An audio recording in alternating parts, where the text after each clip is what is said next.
মন্ত্রী প্রতিমন্ত্রীরা কে কোন মন্ত্রণায় পেল?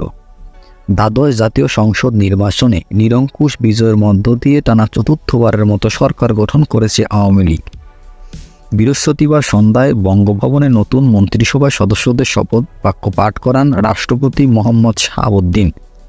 শপথ নেওয়ার পর মন্ত্রীদের দর বণ্টন বা তাদের বিভাগ বণ্টন করা হয়।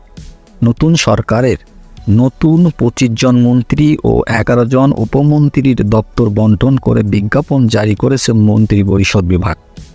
প্রধানমন্ত্রী শেখ হাসিনা মন্ত্রিপরিষদ বিভাগ, প্রতিরক্ষা মন্ত্রণালয়, সশস্ত্র বাহিনী বিভাগ, বিদ্যুৎ জ্বালানি ও খনিজ সম্পদ মন্ত্রণালয় এবং শ্রম ও কর্মসংস্থান মন্ত্রণালয়ের দায়িত্ব পালন করবে।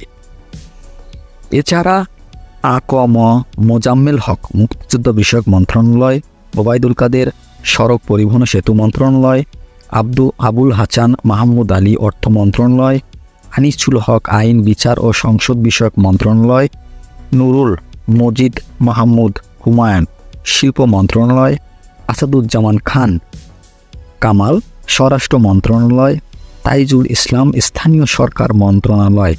এছাড়া উল্লেখযোগ্যভাবেই মোটামুটি সবাই তাদের এক একটা সম্মানজনক বিভাগে ভাগ করে দিয়েছে। এছাড়া মোটামুটি এবারের ডক্টর দীপু মনি তিনি গেছেন সমাজ কল্যাণ মন্ত্রণালয় এবং ঘনপূর্ততে আছেন ওবায়দুল মোকত্তারি চৌধুরী। নারায়ণ চন্দ্র আছে ভূমি মন্ত্রণালয়ের।